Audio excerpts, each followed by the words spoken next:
Hello people, I'm Ginnymetheral and I am a fourth generation witch who practices traditional English witchcraft as taught to me through the generations of my family. Today's video I am going to discuss Beltane, which I know with every sabbat I go, this is my favourite sabbat, this is my favourite sabbat, but this one really is, because it was the one that I celebrated most when I was growing up. And so today's video is all about how to celebrate Beltane. Mayday, of course, is the 1st of May, as is Beltane. They are one and the same. I call it Mayday because that is how it was referred to throughout my life, but many Wiccans like to use a slightly more formalised version of the Wheel of the Year sabbats and call it Beltane. Each to their own, after all, I think. Beltane is a celebration of life. Spring is at its height and we're looking forward to the summer.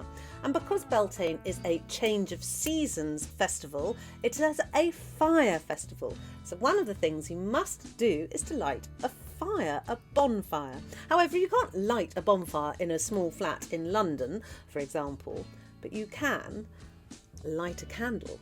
And this works just as well.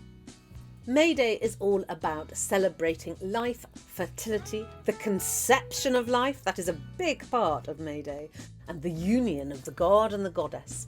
So it's sexual awakening as well. It is a particularly fertility orientated festival, and to make children part of this is brilliant because children, bizarrely, breed children, but when somebody holds a child it makes them want to have their own, so they go and breed them. You know, children do breed children. I want to talk about what happened when I was growing up and our May Day celebrations because it was slightly odd. I'm the leftover of an ancient pagan tradition. May Day started on the 1st, obviously, of May. Several weeks previous to the 1st of May, a maypole was erected on the village green. And we children of the primary school spent weeks learning to maypole dance. And great fun it was too, actually. I loved skipping around with those ribbons. The traditional colours were always red, blue, white and green, or a mixture of those. I think ours was always red and white and green, but I can't really remember. And the maypole would be decorated with a huge bunch of hawthorn blossom on top. The most beautiful and the most prepossessing girl, who was aged about 11 or 12 of the village, was chosen to be the May Queen, and she had attendants with her.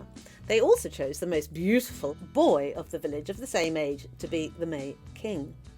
In the morning, the May Queen and her attendants, of which I made it to attendant. I never got the May Queen because I was never the most beautiful girl in the village. Surprising, I know. I was always pipped at the post by Lisa, who truly was stunning, may I say. The May Queen and her attendants were all dressed in white and we were crowned with flowers. The pony and trap was also polished within an inch of its life and decorated, completely decorated with flowers. We would start with the May Queen procession, where the Queen and her attendants would be driven around the villages. The villagers would stand outside their house and throw further flowers in front of the pony or onto the cart, so that we were literally showered with bunches of flowers as we processed around the village.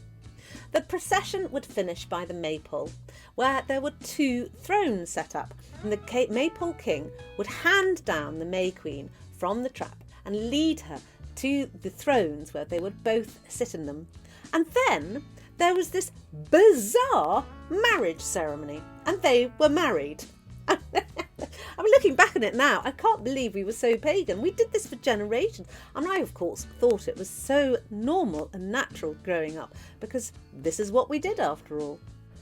Now, this wasn't a tourist attraction this day, although we would have people to stay because it was a big event, you know, it was the big deal of the village year. I remember there was a rival village close to us who had their own May Queen procession, and there was a lot of, oh, well, ours is so much better because our May Queen's much prettier and we've got more flowers type stuff going on. The villagers would all gather by the maypole, whereupon we would dance to the sound of the accordion and the band. There would probably be some Morris dancers hanging about doing a bit of Morris dancing too. I love a Morris dance as a result. And then there was a sort of potluck party. Every single person in the village had been preparing something to bring to the feast that day, and we all then sat down and as a village ate. Then the games would start. Three-legged race, fastest mum, fastest dad, all that sort of stuff. We played games, and huge amounts of fun it was too. As the evening began to draw in, the younger children would be taken home and put to bed, for it was at this point that the bonfire was lit and the drink was brought out. There was a lot of homebrew, I seem to remember. A lot of, I think the Americans call it moonshine. I don't know what it was, gut rot, disgusting stuff, and really delicious things. I think I remember trying elderflower champagne for the first time at Mayday. So there was a lot of country wine opened, cowslip wine, rosehip wine, elderflower champagne, all of those delicious and wonderful country-style drinks that were drunk and eaten. It was after the evening carousing had happened that a maying would occur. Now bear in mind, this is the 1970s. We're a traditional English village, and yet the young couples who would go off to spend the night together out in the fields and the woods surrounding the village were looked on as blessed by the village. And it was like the next day, I do remember the next day, there was a lot of tittle-tattle going on. As though, oh, did you hear that so-and-so and so-and-so were off together? And this conservative village thought that a maying was perfectly normal and that couples were very much encouraged to go off and spend the time together. I remember my mother saying it was the most wonderful pagan practice, and it has been left over from generations of people doing this. The maying couple would spend the night together in the woods, honouring the god and the goddess with their own union. I seem to remember there was a sort of expectation that they would stay together. But if a baby was born 9 months later, at the end of January the following year, that baby was considered incredibly lucky and very blessed.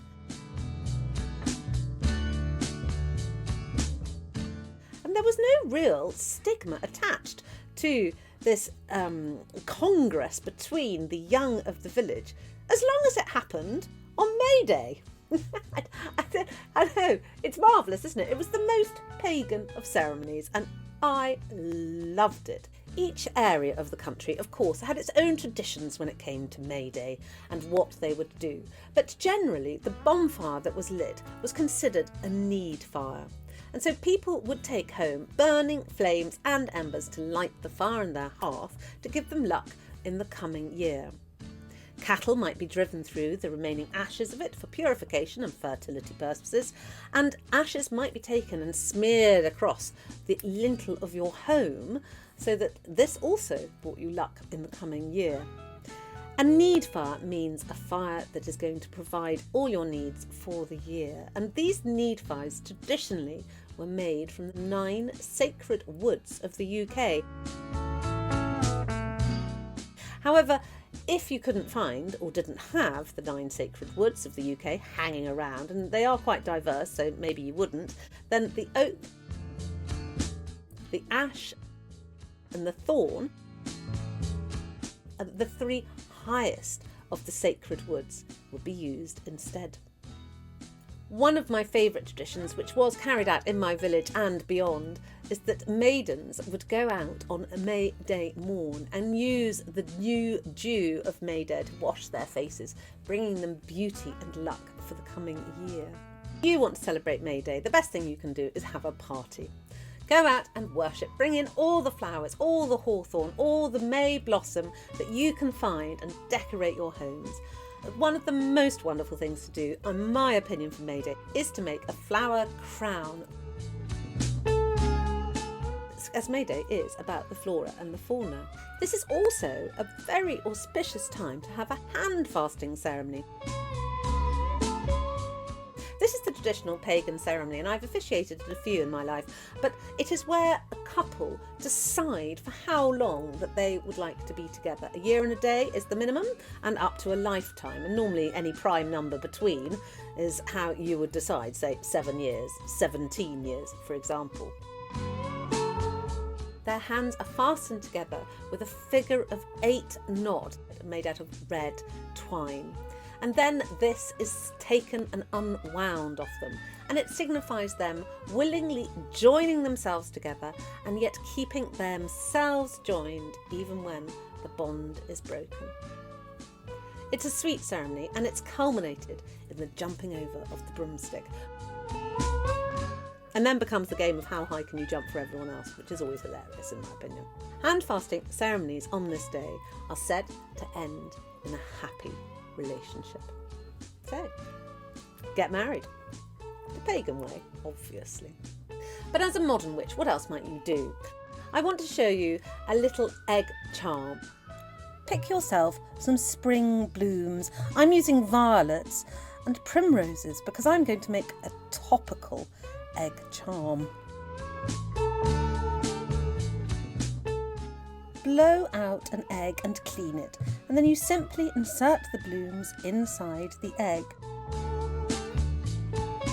Attach a ribbon to hang the egg up, and this is now ready to be given to a friend or loved one for them to make a wish with.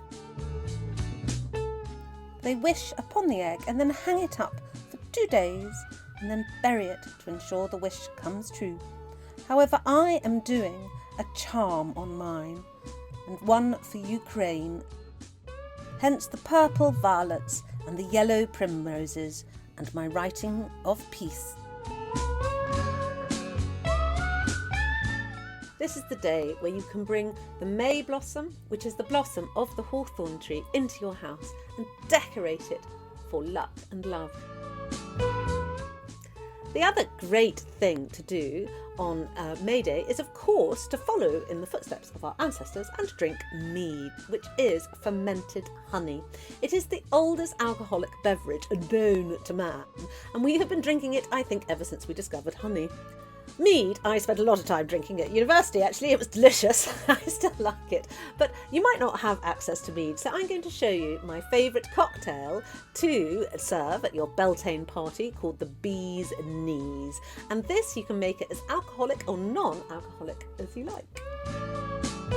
For each person you will need a measure of gin, a third of a juice of lime, a spoonful of honey and a sprig of thyme. Into your jug, squeeze your lime juice and then add your measure of gin. Equal amount of water, and if you want to make it non-alcoholic, just replace the gin with sparkling water. Add a spoonful of honey per person to the mix. Stir it all well together and pour into glasses.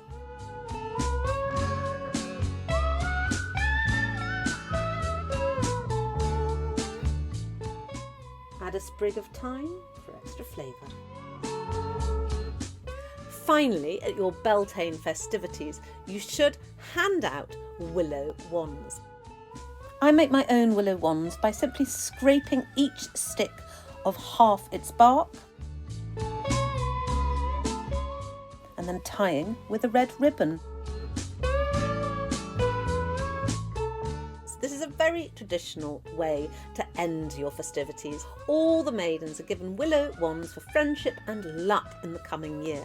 And so if they wanted to know who their partner is going to be, they will take their willow wand and hold it out, then run round their house 3 times, and at the end they will see, holding on to the opposite end of their wand, the image of their future partner.